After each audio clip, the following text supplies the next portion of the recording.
నమస్తే welcome to our channel నేను సిరి వైసీపీలో చాలా మంది ఎమ్మెల్యేలకైతే సీట్లు చిరిగిపోయిన విషయం మనకు తెలిసిందే. అయితే ఇప్పుడు రీసెంట్గా ఇంకొక ఎమ్మెల్యే పేరు కూడా వినిపిస్తుంది. ఇంతకా ఎవరే ఆ ఎమ్మెల్యే, ఎవరు ఆ ఎమ్మెల్యే సీట్ అంటే తనకు వస్తుందా రాదా, జగన్ హ్యాండ్ ఇస్తున్నారా లేకపోతే సీట్ ఇస్తున్నారా ఆ అంశాన్ని మనకు వివరించడానికి మనతో పాటు ఉన్నారు ప్రముఖ సీనియర్ జర్నలిస్ట్ జగదేవ్ గారు. నమస్కారం సార్. నమస్తే సార్. వైసీపీలో ఇప్పటివరకు మనం చూసాం చాలా మంది జంప్ అయ్యారు, చాలా మందికి ఏమో సీట్లు లేవని చెప్పారు.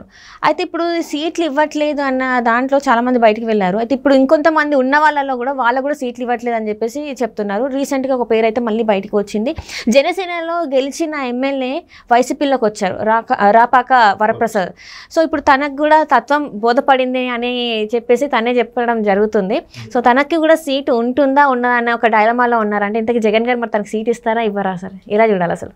అంటే మరి అంతేనండి, అదేదో అంటారు, మనం ఒకడు కళ్ళు పొడిస్తే మనం వేరే విధంగా మనం ఇంకోళ్ళ చేత పొడిపించుకుంటాం అన్నట్టుగా ఈయన లేక జనసేన పార్టీ నుంచి గెలిచిన ఏకైక ఎమ్మెల్యే సీటు రాపాక వరప్రసాద్ గారు, దట్టు రాజోల్ నియోజకవర్గం. సో ఆ రాజోల్ నియోజకవర్గం గెలిచిన అతను కూడా ఆఖరికి పవన్ కళ్యాణ్ గారిని విడిచిపెట్టి వైసీపీలోకి వెళ్ళిపోయారు. అంటే ఇక్కడ ఉన్న ఒక్క సీటు ఉంటే ఏముంటుందనో, లేకపోతే మనకు వాల్యూ ఉండదనో, లేదంటే సంపాదించుకోవడం అవదనో, ఈ కారణాలు ఏవైతేనే ఆయన వెళ్ళిపోయాడు. అంటే ఇప్పుడు మరి పవన్ కళ్యాణ్కి వెన్నుపోటు పొడిచాలనుకోవాలా, లేదంటే ఏదో ఎడం కాలుతో తన్ని వెళ్ళిపోయారు, సంథింగ్ వెళ్ళిపోయారు. వెళ్ళిపోతే అసలు నీకు అంతకుముందు స్టోరీ ఏంటంటే ఇదే వ్యక్తి అంతకుముందు వైసీపీలో ఉన్నారు, ఈయన ఫస్ట్ వైసీపీలో ఉన్నారు, మళ్ళీ జనసేనకి ఈయనకి అవకాశం ఇస్తే ఇక్కడ జనసేన ద్వారా గెలిచారు.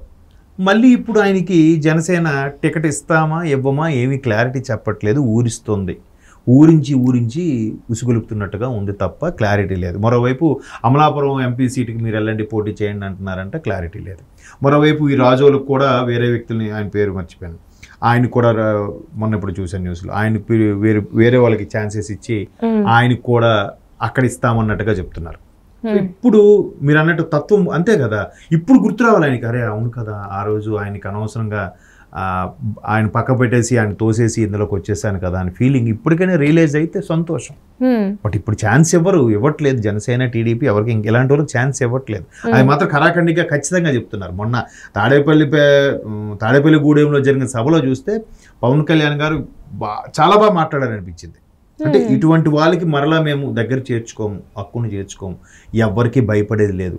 ఎవరు ఎన్ని చెప్పినా, ఎవరెన్ని లేఖలు రాసినా, ఎవరెన్ని బెదిరింపులు పాల్పడినా మేము మొదటి నుంచి మాతో ఎవరెవరైతే జెండాలు పట్టుకొని నిలబడి ఇది ఉన్నారో, నమ్మకంగా ఉన్నారో వాళ్ళ వరకే ఫస్ట్ ప్రయారిటీ, ఇటువంటి వారికి ఇవ్వకూడదు అని నిశ్చయించుకున్నట్టుగా ఇండైరెక్ట్గా అదే అర్థం వచ్చేలాగా చాలా బాగా మాట్లాడారు పవన్ కళ్యాణ్.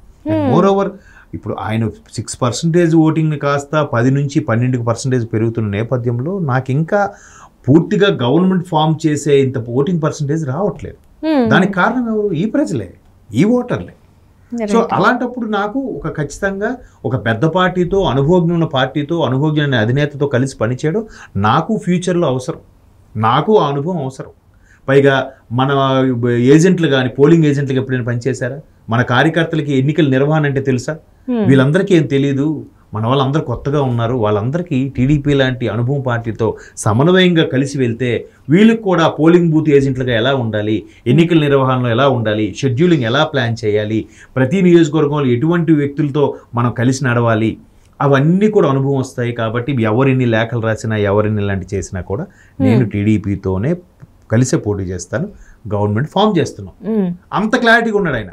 ఒకనొక టైంలోనే తనకి ఇష్టం లేకపోయినా, అంటే తను సీఎం అవ్వాలనుకుంటున్నాను కానీ వేరే వాళ్ళతో ఇది చెప్పిస్తున్నారని కూడా వార్తలు వచ్చాయి, మీరు వినే ఉంటారు. పవన్ కళ్యాణ్ గారు వేరే వాళ్ళతో చెప్పిస్తున్నారు, తనకు పైకి మాత్రం ఇట్లా యాక్ట్ చేస్తున్నారు కానీ లోపల మాత్రం తన తత్వం వేరే ఉంది అని చెప్పేసి కూడా వార్తలు వచ్చినాయి. అందులో వాస్తవం లేదంటారు? లేదు. ఒకవేళ ఆయన అలాంటి వాడు అయితే మళ్ళీ నేను సింగిల్గానే పోటీ చేస్తున్నా అంటాడుగా. మొదటి నుంచి కూడా ఆయన ఏం చెప్తున్నాడు, ప్రభుత్వ వ్యతిరేక ఓటును నేను చేల్చదలుచుకోలేదు అని చెప్తున్నాడు. 2019 నుంచి కూడా.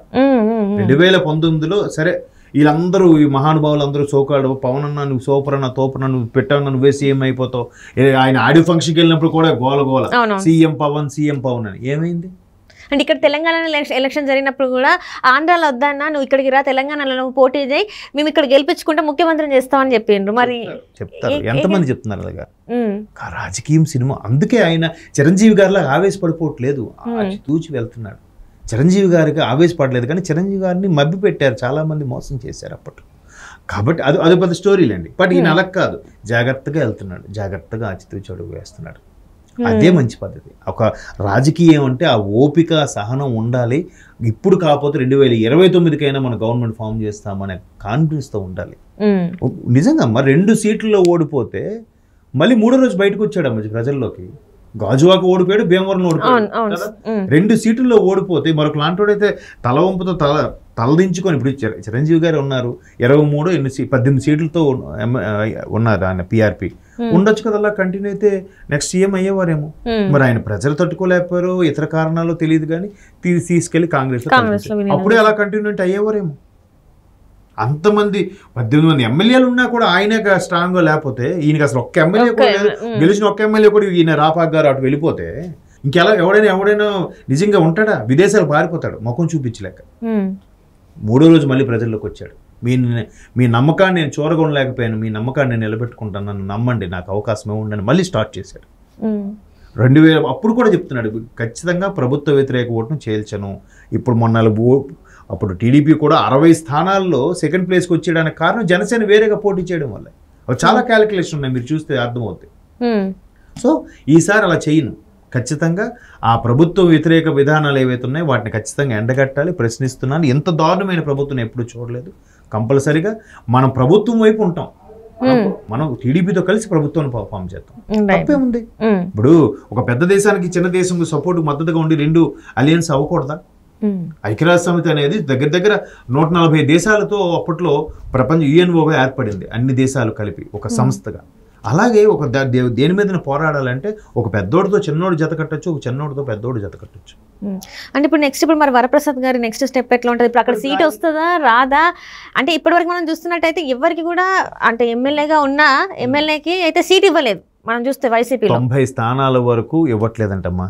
175లో 90 మంది సిట్టింగ్ ఎమ్మెల్యే అంటే గెలిచి విజయకేతనం ఎగరవేసిన ఎమ్మెల్యేలకు కూడా మొండి చేయి చూపించబోతున్నారు. ఎందుకు? వాళ్ళ గ్రాఫ్ బాగాలేదన్నా. ఇప్పుడు అది నిజంగా ఎలా ఉందంటే, వాళ్ళ గ్రాఫ్ బాగుంటే ముఖ్యమంత్రి జగన్ వల్ల గెలిచారంట, గ్రాఫ్ బాగాలేకపోతే వాడిది బాగాలేదంట. ఇది ఎక్కడమ్మా? అయితే నీ మహిమ అవపోతే నా మహిమ అన్న. మరి ఇప్పుడు ఈ 90 మందిని తీసేయడానికి గల కారణాలు ఏంటి? వాళ్ళ బిహేవియర్ బాగాలేదంట, వాళ్ళ గ్రాఫ్ బాగాలేదంట, సర్వేలు చెప్తున్నాయంట. మరి ఓకే, అట్లా మలుచుకుంటున్నారు. ఎక్కడైనా అవ్వకపోతే నీ పని సరిగా లేదంటే, ఏంటమ్మా సరి చేయలేదని నీమే తోసేయడం. బాగా అయితే చూసామా, నేను పర్యవేక్షణ చేయడం ఎంత బాగా అయిందని నేను చెప్పడం ఎంతవరకు కరెక్ట్?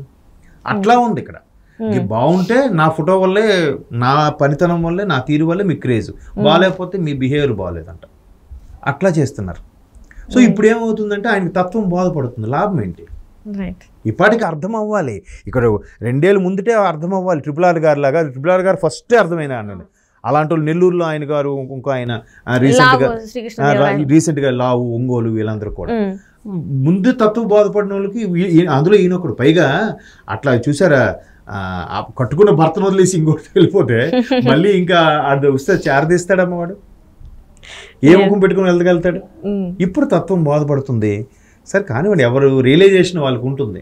ఎట్లా అందుకే ఇప్పుడు ఎంత ఇదిగా చెప్తున్నప్పుడు లిస్ట్ ఎందుకు రిలీజ్ చేయట్లేదు? విడతల వారికి ఇప్పుడు 9 లిస్టులు రిలీజ్ చేశారు.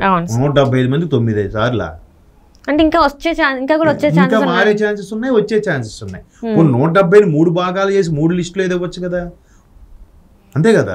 పోనీ 25 చొప్పున వేసుకున్న 4, 3, 7 లిస్టులు చేయొచ్చు కదా. 9 లిస్టులు ఏంటమ్మా?